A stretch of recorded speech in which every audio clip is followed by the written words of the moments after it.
a 5-watt, and some of the older iPads came with a 10-watt charger. So you wanted to make sure that you're using the charger that we gave you when you picked up your iPad. You also received a charging cable.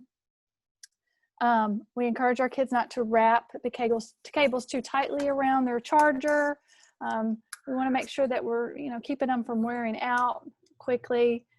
When you have your child plug in or plug out their device, and I'm going to show you here with this cable right here that I have, we always say pull by the white piece here instead of by yanking by the cord. That's going to extend the life of your cable as well. Same when they plug in with the white piece instead of pulling the actual cord. Okay, so those are good strategies for maintaining your cable. Be sure to keep up with both of these all year. We do offer insurance. It doesn't cover lost accessories, so make sure you keep up with both of those. Just to remind you, the insurance that we offer is $30, and it covers accidental damage, cracked screens, spills, power surges, and some other things listed there. It does not cover the iPad case, the adapter, charging adapter, or charging cable.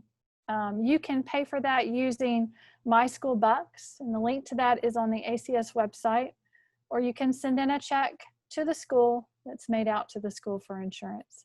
The deadline for purchasing insurance is September 11th, and that's a Friday. Just a few things about protecting your iPad. Be sure to keep the case that we provided you on your iPad at all times. It should not be removed from the case. And please do not replace the case with a different one. Of course, be sure you let your kids know, don't lean on top of the iPad, don't put heavy books on top of it.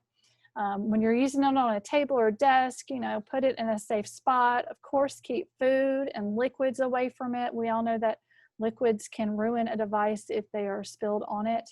You can wipe your screen with a soft, dry cloth. And of course, if anything happens to your iPad while it's at home, or if you're back at school, you can submit a ticket with our Happy Fox technology team, and we'll get back to you to see how we can best assist you in either solving the problem or helping you fix the iPad. Okay, and I'll talk more about that later, how you can access that site. It's always good to encourage your kids that if they are using apps and using Safari windows, that they close out of those things properly. So, on the iPad that they have now, if they just tap the home button, which is the circle button at the bottom of the iPad, they just tap that 2 times, they can swipe up their apps to close them, and I can demonstrate that here in a minute. And then on Safari, a lot of times they get a lot of tabs open or windows open in Safari. There's a little button there that looks like 2 squares, and if you hold that down, you can either close the tab or you can close all the tabs or all open windows at one time. So that really helps with the battery, so that there aren't a bunch of things just running in the background that your child is not using. Of course, do not write, draw, or place stickers on your iPad's case. And again, keep that iPad in the case we provided. We do encourage you to run software updates on your iPad, and I can show you exactly where that is, but it is in your settings app. If you go to General and go to Software Update, you are free to run those updates. Be sure that you do plug in the device when you run the updates, just in case they're low on charge. We don't want them to run out of charge and die while it's in the middle of an update. So make sure they are charging when you update. App updates. You don't have to update any of the apps that are installed on your iPad. Those are updated by the district, and those updates are pushed out to your child's device. Okay, so there's not an app store where they can go and get apps or update their existing apps. Any app that's on the iPad is one that we've pushed out to that iPad. There could be additional apps pushed out as the year goes on, just depending on teacher need. So if it is something that your teacher is needing you to have, we'll push that out to them. If you have a tech issue, something's not working right, maybe your kid is in an app and they're not hearing the app, they're not hearing any sound, a certain app is not working correctly, I always tell teachers and students the first thing you do is you restart the iPad. If it's an app, close the app and open the app back up. If you're still having problems, restart it. And if you're not familiar with an iPad, to restart, you do have to hold down the power button at the top, and then there's a slide to turn off. So you'll swipe your finger to turn the iPad off. You know, when you close the screen, it just puts the iPad to sleep. It does not turn it off. You know, sometimes our younger kids, they think if their iPad screen goes black, then their iPad has shut off, and it really hasn't. It's just gone to sleep. So you would need to really do a complete restart of the device. And if that doesn't work, submit a Happy Fox tech ticket using our Happy Fox app that's on the iPad. That app is also available in ClassLink. You'll just go onto that. You can fill out what the problem is, put in your contact information, and a member of our tech team will get back with you to help assist you in resolving it. One tip, you know, we know we got multiple iPads that may be at home for siblings and things like that. It may be a good idea, and we do encourage our fifth graders, and are going to encourage the rest of our students that are in school to take a selfie of themselves with the iPad camera and to set it as their lock screen. So that way when they open up the iPad, they see themselves. So they know that it's their iPad, and that's going to help, you know, because we don't want stickers and things or writing on the cases.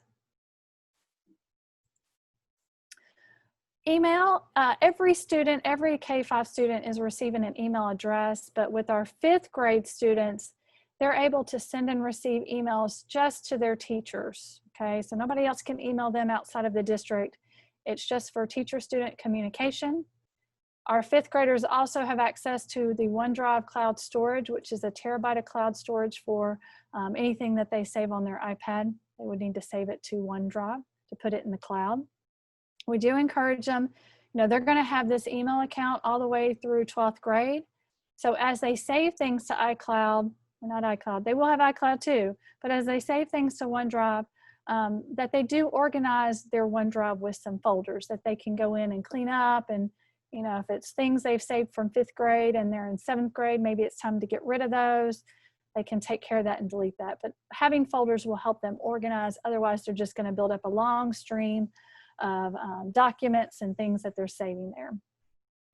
Our 5th graders will also later receive an iCloud account at some point, and they will get 250 gigabytes of storage with that account as well. And that information will be shared by teachers at a later date. 5th graders with their email account, they also have the apps available for Word, PowerPoint, Excel, and OneNote.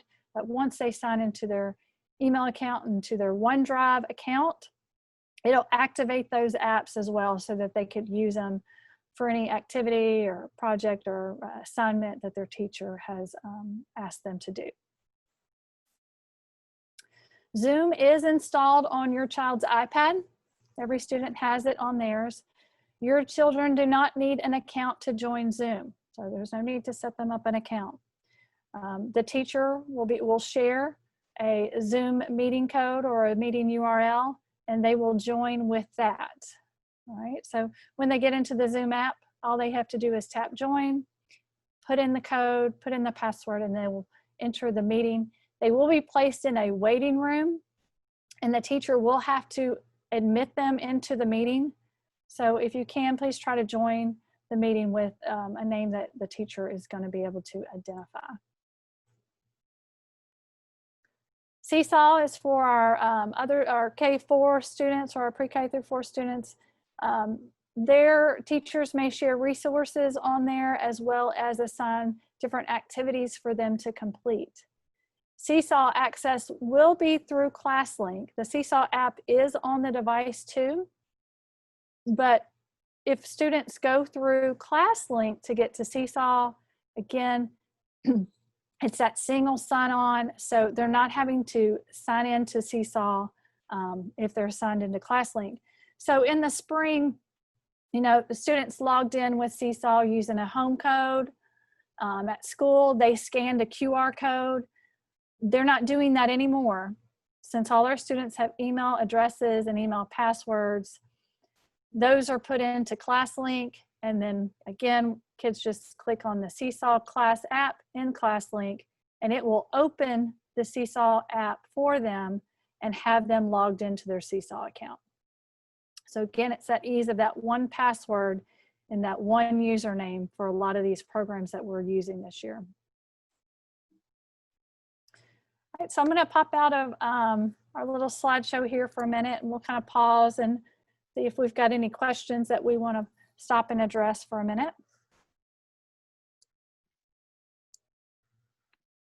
Take a look at the chat.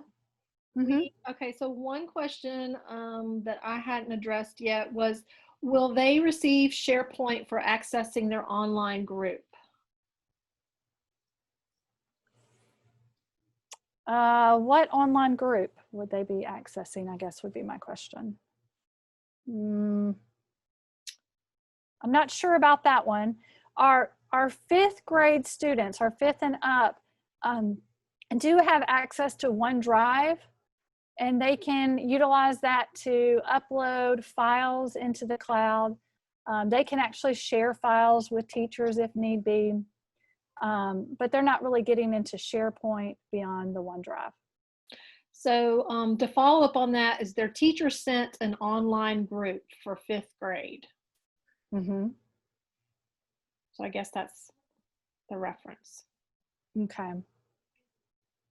I'm not really sure what that would be. If that was that a contact list that somebody was sharing, or a group list or something? I'm not sure.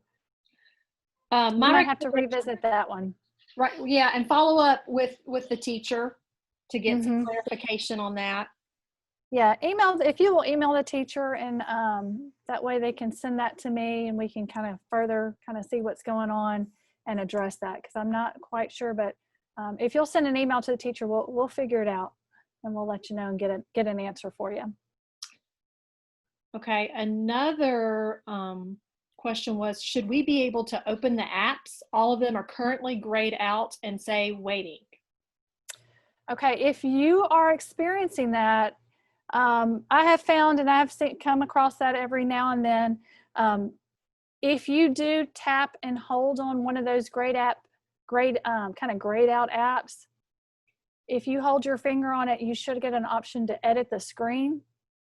And then if you did delete the app, and if you waited a few minutes, our MDM would push that app back to it. Now, if it's not doing all of those, that may be a good solution for one, but if it's not doing any of the apps, please go into Happy Fox and let's complete a ticket so we can take a closer look. We might be able to push those apps out to you remotely again to get them to install. But go ahead and put in a Happy Fox ticket for that. And please let us know, the asset number on your device. There will be a white sticker on the back. Be sure to put that. There'll be a spot in the ticket that you can put that in so that we can look at that specific iPad and see what the problem is. Okay, someone else has mentioned that they do not see the Seesaw app yet in ClassLink, and we are aware of that.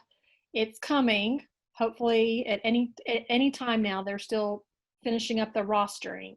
So hopefully you'll see that in the next day or two.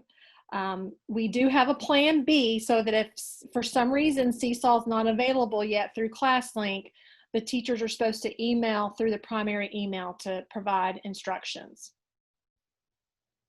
Okay. And I do see a question about getting a device if you've had to switch to online. If that's the case, I think there were some things that needed to be done at the school level, and then they would provide the information to get the iPad. So I would contact the school about that if there's been a change. I'm not aware. We just got another question. My son's email says more information is required. What are the next steps I should take? Okay, so when these are brand new accounts for students, so they do have to completely set up their account. So you will put in their email address, their temporary password, and then their permanent password. And then once you pass that screen, there will be a more information is required message. You will either click it's either okay or next. And it will ask you to complete 3 security questions. And what that is when they get older, you know, and they're creating their own passwords later on, you know, as they get into high school, it would be a way for them to recover their email password on their own without, you know, contacting tech support for that. Right now, our elementary students, they have a scheme that we utilize. So if they do forget their password, the teacher can help them with that, or the tech department can help them with that. But you do need to go ahead and set up those questions. So you'll pick 3 questions, you'll put in a response, and you'll save those answers, and then your email account is set up. So the only other thing that I saw was someone asked about if we would be discussing Edgenuity, and we're not, I don't think, Amy, you really went into as much detail about Edgenuity as you did about Seesaw and Schoology. So not at this time, but you should have in your Arlington handbook, you should have received step sheets for Seesaw, Schoology, Odysseyware, which is, Odysseyware is the K5 version of Edgenuity.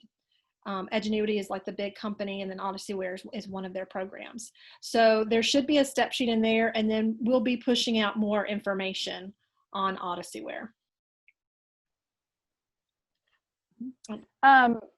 With the email accounts, our 5th graders will have access to Word, PowerPoint, Excel. I think that was a question. For our younger learners, they're going to have, and our 5th graders as well, they have access to Pages, Numbers, and Keynote, which are pretty much Apple's versions of word processing, spreadsheets, and slideshows. Okay. One more question back to Odysseyware, which again it's Edgenuity. It's the K5 part of Edgenuity. It's going to be used to supplement core instruction. So it's not something that, you know, your child will be on all day or anything like that. You know, teachers will, you know, make assignments just to supplement what they're doing with the core instruction for math and English language arts, probably primarily.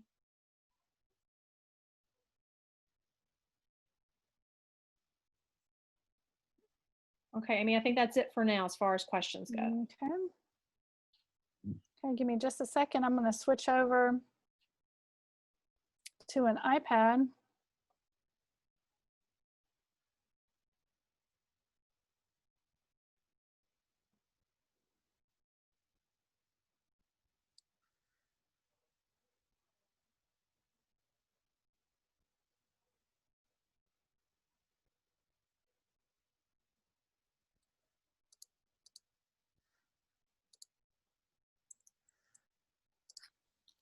Apologize, I had to restart. There was a little technical difficulty, but restart usually fixes those.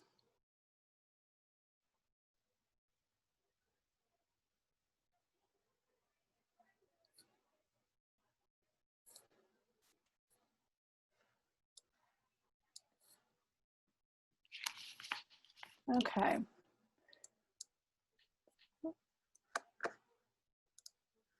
All right, so what I want to do right now is I want to share an iPad screen for you. Okay, so this is similar to the device that you guys got when you picked up iPads. You can see right now on my settings app right here, I've got this little 1 indicator showing me that there is an app update coming. So it's there. So if I tap that settings app, it's going to open to the settings. And if I'm on the general tab, which is highlighted in blue, over here on the right, I can see software update.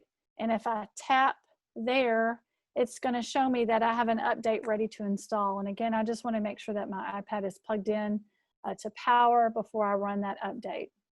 So run those as you see them. That's also if you haven't gotten your iPad on Wi-Fi at home, that is also where you would get onto the Wi-Fi.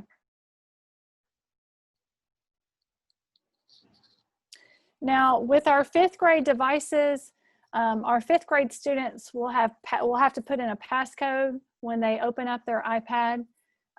If you went through some of the videos that we shared with you during verification, that iPad passcode that they use to unlock their iPad is the same passcode, or should be set to the same passcode as their email. And we do that intentionally because we need those students to know their email password. Okay, it is their Schoology password. And when fifth graders use internet at home, sometimes if they're online researching or they try to go to a website, they might get to a securely screen. And that is one of our filtering services. And if they go to that securely screen, it will ask them to enter in a password and a username. And that there's two buttons. I think one is a red button, that's a Google sign in, and one is a blue for Microsoft. So on that securely page, they would always tap the blue button. And you can always go back and reference one of those videos that kind of goes over and shows you how this looks, because I can't replicate it here. But they would have to enter in their email address, and then they have to know their password. So by setting it to the passcode, at first it seems like, oh gosh, this is really going to be a difficult password to remember, but we've done it for 3 years or so, and they remember that password pretty quick. And we always encourage them, do not ever change it. You know, keep it to that passcode. Otherwise they forget their email password, because it's just not something they might use every day. Now our K4 students, our pre-K4 students, they will not use a passcode on their device. They won't do that. Let's take a look at ClassLink for a second. ClassLink is down here on my iPad. Now you may find it on one of the iPad screens, but what I've done is I've kind of customized my doc down here a little bit.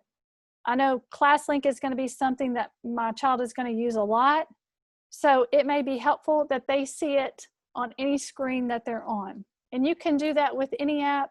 If you have a fifth grader and you want to move Schoology down to the doc down here to show on every page, here's how you would do that. You would tap and hold on the icon, and you would see it would say Edit Home Screen.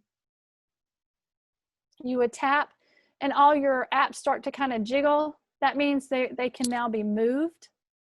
So I would tap and hold and drag Schoology down.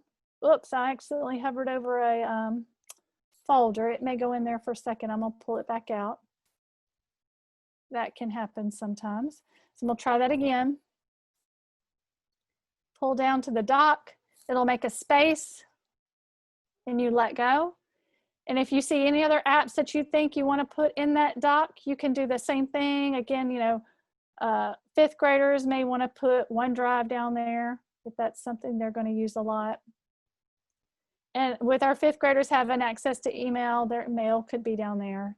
And then when they're done, or when you're done kind of editing the home screen, you would tap that done button there. That will make the app stop shaking and they'll be set. So now I've got my dock down here set for any page I'm on. So that's a good spot to put those most used apps. ClassLink is going to be a very commonly used app. So I'm going to go ahead and tap into ClassLink for a second. Oh, it's going to have me do that again. Let's see.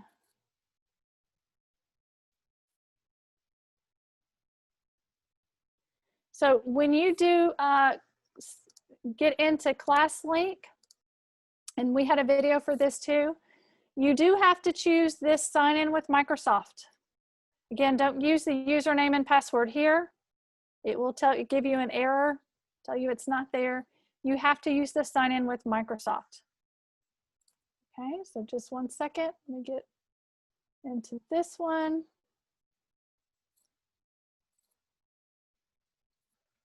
All right, so when they get into ClassLink, and they can go ahead, you can already have them logged into ClassLink.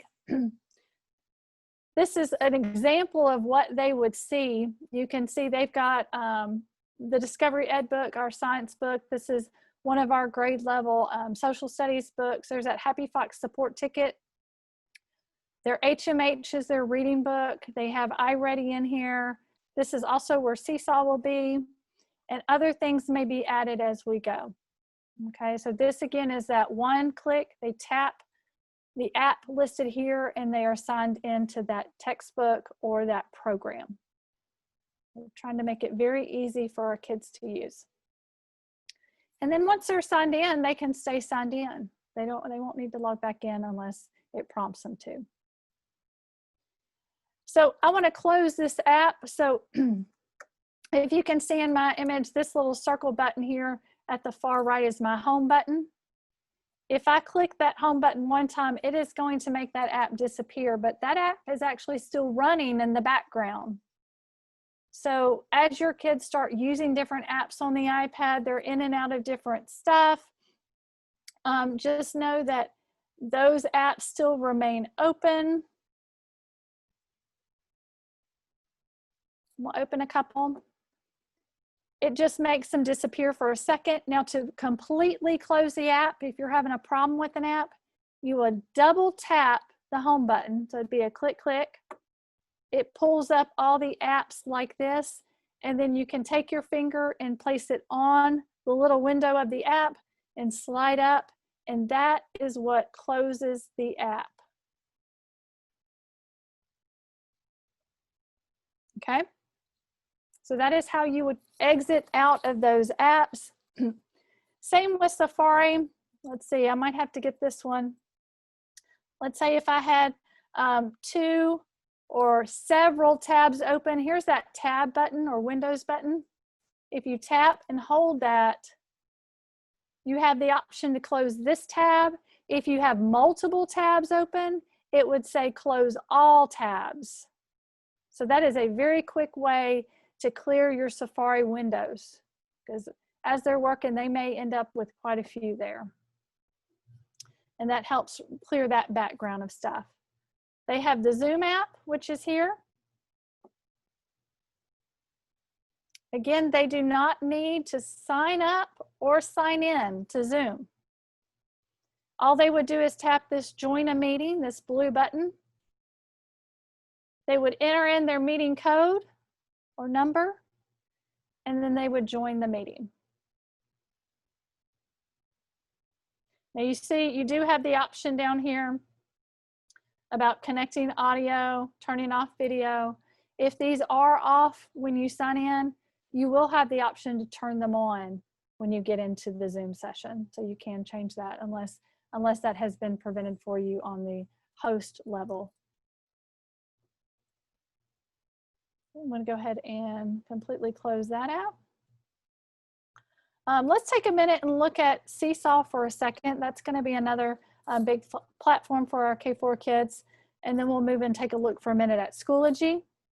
So we'll start with Seesaw first. Actually, I'm going to switch that. I'm going to start with Schoology because I can show that on this iPad, and I'm going to jump to a different one to show Seesaw. So again, Schoology is not in ClassLink. Okay? Students will need to go to the Schoology app, which is this app that has an S on it.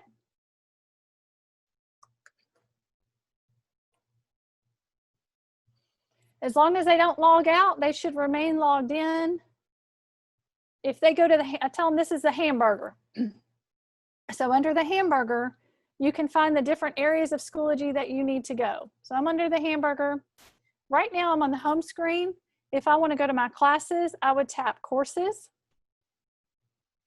They will have a list of classes here, ILA, social studies, science, math, any courses that they're assigned to.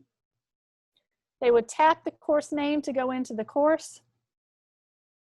It'll immediately put them on the materials tab, where they will have some folders that they can go in and find the materials they need for class. Now, I have the class information folder. Your teacher may have one there as well. Here in the sample one, I have a week folder. I can open up this next week's folder. I can see the pencil is going to represent an assignment that needs to be turned in. The puzzle piece would represent a quiz or a test. So there's different things that the teacher may put in there. They could just put a document for them to view. So that could be there as well. If I go to one of these assignments, here's one. It'll show you up here the name again of the assignment. It'll have the due date. If they have any links, like this one has a video for the student to watch and then a resource for them to review, their task, and then that they need to submit their final video. So right here under the info tab will just be information about the assignment. To turn something in, they would go to submissions. This is also where when they get a grade in Schoology, they would see the grade on the assignment. And if they had submitted something, it would be here as well.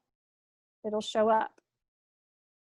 If they want to submit straight from Schoology, they could go up to this little plus button and they could say create submission. Or a lot of times they submit from other apps. So, maybe they've typed up a paragraph in Word, then that would be a submit from another iOS app, as in maybe they need to pull something that they've saved in OneDrive or somewhere else on their iPad. Right, so I'm going to go hit the back button. They can put a little, they can put a little comment here on the submission if they want to.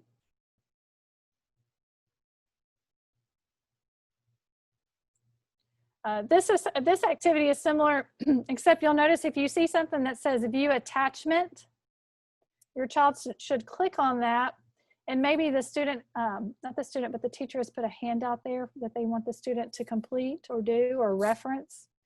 They would tap, this one's a PDF, they would tap the PDF and it would open it. Often they send a PDF to another app to be able to write on it. And then they could turn that PDF back into the teacher, and the teacher would see it on their end so that they could grade it.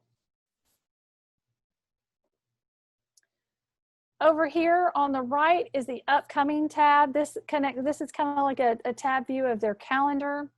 So they can see what different activities or assignments they have upcoming in their course. Okay, so this will show, even if they're not in a folder, they can always just come and do a quick check here and see what's coming up that needs to be turned in. These are all things that are going to be turned in right here. The updates tab, the teacher may send out just an announcement or a message.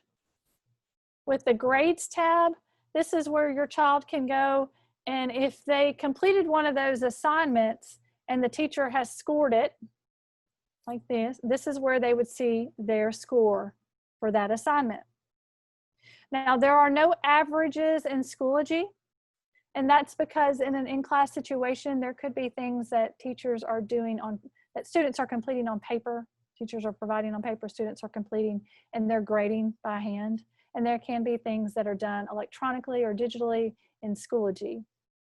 And so if you're wanting to know the student's average for ILA, you need to make sure to check PowerSchool, because that's going to show, it's going to show what they did in Schoology and PowerSchool. It's going to show any hand graded assignments, and it's going to have the full average there. PowerSchool is going to give you the full picture of what the kids have done in class or online.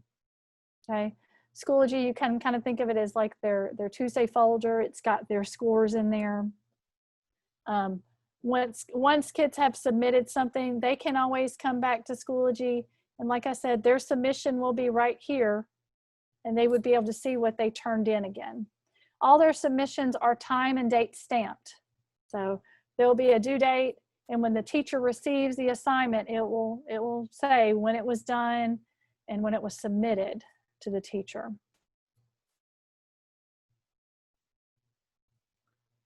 So that is pretty much just a general view of Schoology, kind of give you an idea. I'm going to go back to the hamburger a minute. Let me get my arrow right. There it goes. If I go on down to, I have a grades tab here. This would take me to my course to see the grade. I also have a calendar tab here. This is going to give me that list view of things I have upcoming in Schoology. Over here, if I tap the calendar tab, I'm going to get a calendar view.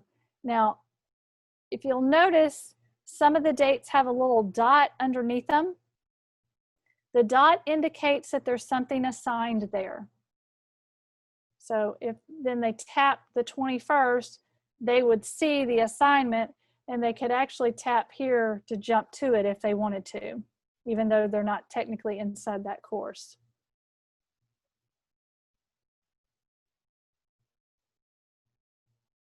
Okay, I'm going to jump out of Schoology. Oh, one other thing I will note in here. Messages here. At the top, your teacher can message the student, or the student can message the teacher within Schoology. Now, our fifth graders, of course, can email their teachers as well, but if they did want to send them a message in Schoology, that option is available too. Amy, while you transition over to Seesaw, can we talk about a few questions?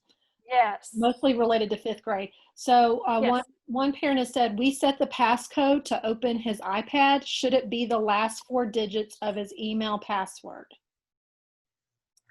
Good question. The passcode for his iPad should be his entire email address. And if you've already set it to the last 4 digits, you can go change it. I'll show you where you can do that. Because by, you know, setting it to the last 4, I know it makes it easier at first maybe because it is shorter, but they only learn part of their email password. So setting it to their entire email password is going to help them. You know, if they're sitting there and they get the security message and they don't know their entire email password and they can't remember where they put it, or they can't find it at home, you know, they're going to have to contact the teacher or our ticket system to get help with that. So it's best if you go under the settings app, and if you go on down to touch ID and passcode, and again, this is only for 5th grade. Once you put in that 4-digit code, you can tap change passcode. So if it's 4 digits, now you can type a longer passcode. Now, right now, and you can't see it for some reason, it's not showing the numbers, probably because I guess it's a security thing. It's not wanting you to see what I'm typing. But right now I'm only seeing the number keypad, but I have this password options. So if you tap that options and do custom alphanumeric code, that lets you put in a longer one, okay? And so, you know, that's why we really tell our 5th graders, once that passcode is set to your email password, don't change it. Because we've had, you know, a couple of times where somebody has changed it and then they forget what they changed it to, and we don't know it. So we have to either reset it again, you know, and if they put in their password too many times and they don't know it, you know, it can disable the iPad, and that would have to be a Happy Fox ticket. But if you have the passcode, they know their email password, you have that email password in a safe spot too, you can always help them at home. Oh, remember, it's your iPad passcode, that's your email password. That's going to help them out in the long run. Okay, we had a couple of questions about keyboards. Wondering if 5th graders need a keyboard, and if the case that we've provided has a keyboard attachment that could be purchased. You know, this case that is on the iPad does not have a keyboard, of course. I would imagine, you know, you just kind of have to research and see what's out there if you're wanting to get a keyboard. From grades 5 through 8, we've had a one-to-one for several years. Our students have never at those grade levels utilized a keyboard at school. They've always just used the touch keyboard on the iPad. I know there are some keyboards that may be Bluetooth, that you could Bluetooth to the iPad, or that would hardwire into the lightning port where you charge. So that's, you know, kind of going to be, I guess, a personal preference. Yes, could you have a keyboard? Sure. They don't utilize keyboards, physical keyboards at school. Okay, we had a question about, they said that they do not have the Schoology app on their iPad. What do they need to do? All right, please go to that Happy Fox ticket system. And remember, I showed it to you. Remember, it is in ClassLink here, Happy Fox. If you don't see it on your iPad, it is there too. So go there, fill out the ticket. Be sure you put your iPad's asset number, which is on the back of the iPad on the white sticker that says Arlington Community Schools.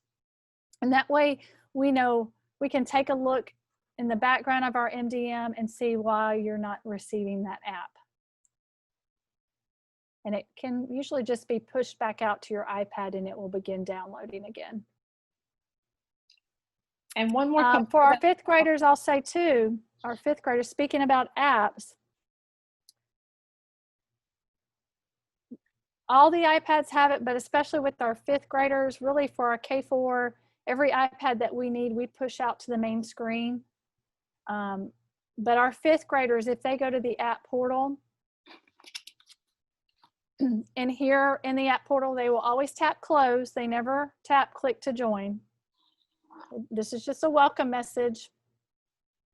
Here's the list of apps that they can download. And I'll say, I bet Schoology is in here as well. Because usually what happens, you know, students can delete apps, but if that app has been pushed to that device to appear on one of the main screens, one of these screens, if they delete it, our MDM will push it back later automatically. When those iPads check in and our MDM sees that that app is missing, it should push it back out. But if you need it right then and it's not pushing it out fast enough, you could come here to, there's the Schoology app right there. This is, I kind of think of this as our ACS app store, since your students don't have the app store. These are our approved apps. You would tap that yellow install button. It would give you a message that say it is installing. You would tap OK. And if you wait a minute, two, 3 minutes, whatever, you should start to see that app downloading to your iPad. So you could try that first if you want to before putting in the Happy Fox ticket. And if that doesn't work, go ahead and complete that Happy Fox. Okay, so in talking about Happy Fox, do they have an email ticket as well in case the iPad gets locked out and they cannot access the Happy Fox app? So our Happy Fox ticket system it can be accessed on any device. So it is a website, and I believe and I'm gonna pull it and double check here, I believe it is linked on our ACS webpage. I'm gonna see if I can point you to where that would be. But the URL for that, it's just arlington.happyfox.com. But if you go to our website, let me make sure we have it. I believe it's under the technology resources. Yep, I'm gonna share my screen for just a minute. So if you do find that something has happened to the iPad and it is not usable for you to put in a ticket from the iPad, here's our ACS website. So I went to parents and students and down to technology information. And that took me here. This is where you can find our technology handbook. This is our tech help desk right here. And that'll take you to our Happy Fox. And you can just come up here and click submit ticket. And that's where you would go in, you'd put what the problem is, what the barcode is, a subject, description, your name, your child's name, and then the email address. And if your child is a younger student, doesn't get email like a fifth grader does, you can just put in a parent email address here so that we can contact you.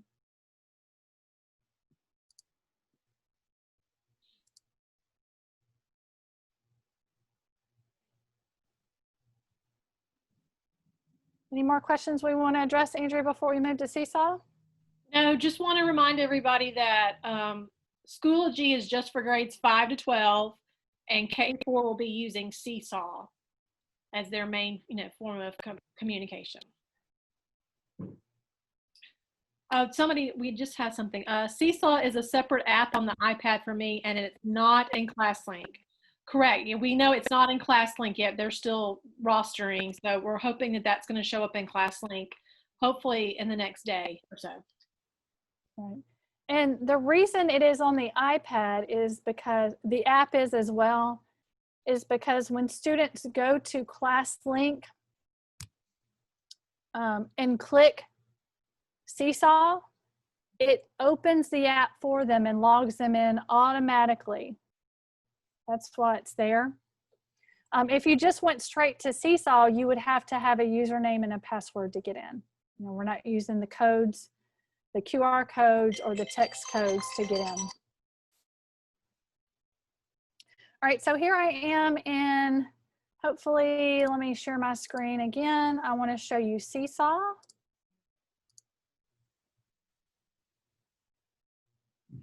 Okay, so here I am in mine. All right, so here we go. Let's take a look at the Seesaw app. Now remember, of course, you would go to ClassLink, you will see the Seesaw tile, you will tap it, it will do this, okay? Your child will be signed in with their name up here at the top. Similar to Schoology, they will change classes or toggle between classes in Seesaw. So they come up here and they tap their name. Here's one class. There would be other classes listed so that they could toggle in and out of their class. So if they need to go complete something in music, they would tap their music class and it would open up that class here. And they would just see music activities and music posts. So this is an example Schoology account for a student in a sample class that I have. It automatically puts them in their journal. Now, Seesaw is a portfolio-based program. So anything the student completes in Seesaw, it adds kind of to their journal or their portfolio. It builds on that. So in the feed of the journal, kind of works like a feed, you would see everything your child has done. So in here I do see the weekly at a glances that the teachers are posting, but you would also see your child's finished work here. Now, if you have an activity to complete in Seesaw, your child will go to the light bulb where it says activities. Here's where they will see different things that they are doing in Seesaw. For example, maybe this sight word practice is an activity they're supposed to do. It gives the directions for them here, tells them click the add response button first, and there is that button. I know my student has not completed this because it says waiting for response here. Now, once students complete an activity in the activity tab, the activity will go away because their final product goes to their journal. So they will no longer see this. Okay, they would only see it if they went and looked under their done tab. But these are their to-dos. So I'm going to tap add response, that green button on that activity. And just to kind of give you a little overview of Seesaw, your child is going to have some tools down here at the bottom. The first tool is the kind of the grab or the move tool. So if they tap that tool, they could move things around if the activity has included that. If I want to draw, I have the pencil. Now the pencil is going to write your thinnest line. If I want to change the color of the pencil, I can. See, I'm moving the slider on the right. If I tap my pencil one more time, you can see the different sizes of the line. Okay, so it goes pretty small. So this is the thickest line right here. Okay. The next tool is the pen tool right here. I can use the pen tool to make thicker lines than the pencil would be. So we'll change this. If I tap that tool again, if I want it really big because I want to color in something, that's going to be really big. If I make a mistake, it's good to teach your kids there's an undo button here. Undo and redo. Or they do have the eraser down here that they could erase. And they can change the size of the eraser. Now, if they do tap erase drawing, it does erase anything that they've drawn, the whole thing, not the background, but what they've drawn. And if they do that by mistake, remember the undo button. Okay, so they can use their pencil, and Seesaw is a really kid-friendly app. The kids pick it up pretty quick. It's really great to have on the iPads because the kids can use their finger, or if you have a stylus that they want to use, and they can easily draw, write, color, shade, those different kind of things. So there is the pen. They have a highlighter. Again, they can use any color for the highlighter. You can change the size of the highlighter as well. So if I want to highlight these words instead of circling them, I could. This one, now, this one is asking for a recording. And, you know, you saw those directions on that first screen, but your student, and you can always go back and look at the teacher directions by clicking View Instructions here. And they can click that as many times as they need to. Sometimes the teachers may have audio instructions, and sometimes it may just be written instructions. But they can open that View Instructions as many times as they need to. So this one's going to have me record. So there is the microphone button. So I have my tools over here as well. I tap the record. It's going to count down to 3, 2, 1. This red bar indicates that it is recording. They can record up to 5 minutes. When they're done, they will tap the done button. They will have an opportunity to play their recording before they turn it into their teacher. So if they play it, they don't like the recording, they feel like they messed up, they want to do it again, they can delete the recording. I've selected it. There's that little 3-dot more button there. That's going to let me delete it. Now my recording's gone, and I could go do it again. Now I will say, either, you know, if your child is recording, I would either have them in a quiet spot where they're not moving around, you know. I know if my kids have an iPad and they're recording, you can kind of hear the jiggling around of the iPad if they're moving it. But if they have their iPad set up and they're in front of it and they're in a quiet spot, they can record very easily and they can get good audio. I like to use headphones that have a mic. Those help kind of filter out extra little noises in the background. So if you do have a little set of earbuds or headphones that have a little mic on them, you don't have to, but that would just be another option that you could try as well. When the student is done, well, I'll show you one other thing. The text box, I do want to show that. So with the T tool, I can tap the T tool. That's going to put a text box on my screen, and I can type in it. Once I type in it, if I tap away from it, I can then move this around. So let's say it was supposed to go down here. I can make it larger or smaller by sizing it. I can come over here and I can, while it's selected, I can change the color of it. Okay. The kids really like this kind of little extra stuff where they can come down here. There's that 3-dot more button again. And they like to come here, and they often like to choose different styles of text. So you can see there's different ones that they can select. They can even make their box filled with color. So there's some different styles they can choose from with the text box. If they need to, they can duplicate a text box with that 3-dot button. And they can tap the 3-dot button and delete a text box. So select it, 3-dot, delete. The camera over here, I wanted to mention that for a second. They can use that. They can use it to take a picture.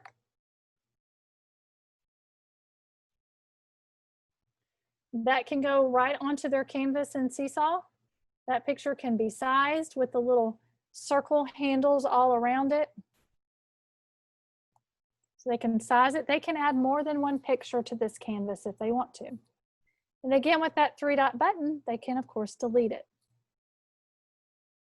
If they want to film a video and put a video onto their Seesaw canvas, they could do that with the video button.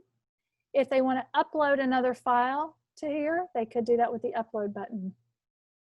Down here in the shapes, down here actually with the 3-dot button, you can then tap the shapes And you can see kids have some different shapes that they can add to their canvas. You've got your shapes, you've got your base 10 blocks. So those are there. If they want, they can put a caption.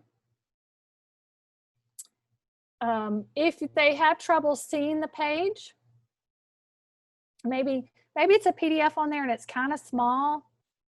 There's a little magnifying glass right here. If they tap the magnifying glass, there's the plus button that will allow them to zoom in. And then they can move this around and kind of get it where they need to zoom in. They can even zoom in further. And then they can utilize their tools to write. And then they would tap the minus to zoom back out. You can kind of see it scales that writing. They can turn this off by tapping the magnifier again. This little square button, that takes away these tools, it hides them. So if these bottom tools are in the way and they can't see something right behind it, you tap that square button right there. Now I can draw, do what I need to do, and then I tap that pencil button again and it brings them back. And lastly, you do, if there is an additional page in this activity, your students could tap that little page button. Usually if there's 2 pages, this tray will automatically show for the student. If for some reason your child is working and they don't finish the activity, there is a draft button. Have them select this draft button and that will save the work for them so they don't have to start over. If they were to come over here to click the X, it would ask them if they want to delete and start over. We don't want that unless they really want to start all over. The draft button, if they tap that, it's going to upload it. The teacher will see that the work is still in draft mode, but that's going to allow the student to come back to their journal and edit their draft, or they can even go back to the activities tab. They can see that they still need to finish this here. And even if they toggle just to their in progress stuff, this would just be things that aren't done. It would be there too. So they can toggle between these little selections as well. And then they would just go back in, finish the response. Let's say I'm done. They would click the green check mark when they want to turn it into the teacher. And then it's going to show up for the student as waiting for teacher approval. And once the teacher sees the activity, provides feedback on it, they can approve it and it'll go in the child's journal. Okay, so that's kind of just a little basic overview of Seesaw. I'm gonna stop the share for a minute. We can address any final questions that we may have. So a question about Seesaw, can we filter by the due date and the activity to be completed? So what you can do now, and this is kind of a new thing with Seesaw, the teacher may have, there's not a due date on these activities. The teacher may have a date as in when they've put the activity in. But it's a little bit different than Schoology, which is more of a learning management system. It's more of an LMS for our older kids. What they can do on their activities tab, you'll have that weekly at a glance, right, Andrea, for the parents will have, and they'll be able to see the different activities that are assigned to that week. Right. And anything that your student needs to do will be in their to-do folder. Okay. Once they do the activity, that activity is going to disappear from the to-do folder. You would find it in the done folder, or you could find it in their final portfolio, their journal tab. This is everything they've done. But if you just want to see the things that your child needs to do, go to the to-do tab. Now, if your teacher has set up folders and you know that you have something that's assigned to do in a certain subject, you can tap the folder, the student can. They can go to math.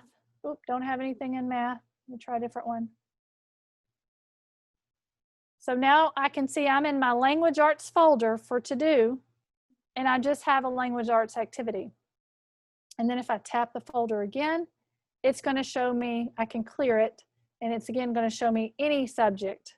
But you can help them filter by their folders if they need to. And again, teach them the to-do folder is going to be an important one. And that in progress is where they have drafts, things they've saved and not finished. Okay, so we have another question. Will the teacher upload more than 1 week of activities at a time? And I wouldn't think so. I would think that I would think that you could just see the activities for that week. Amy, can't they set it? They can go ahead and put the activities in and then set the date that they want it to show. They can. They can schedule those activities to show at a certain time and a certain date for the student. And will the activities be graded in Seesaw? So teachers can leave feedback. I'm not sure about the grading part. That would be something that you would need to ask your teacher about. How they're going to be doing the grading, because they will be taking grades from the work they do. And just to remind everybody, you know, Seesaw will be the main platform that will be used, but I mean, teachers can also assign activities through the HMH app, which is the reading program that we have, the new reading series. You know, it may be through the social studies apps. So they may be referring you to use different apps for different assignments. But Seesaw and Schoology is, you know, kind of like the main platform.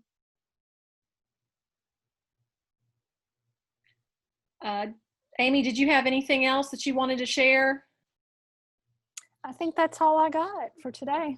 Okay, so we will be offering some follow-up support. You know, we wanted to go over the basics today, you know, and provide an overview, and then, you know, we'll see what needs there are. You know, we're looking at maybe offering some more information tutorials on Schoology, definitely, because it's a little bit more involved than Seesaw.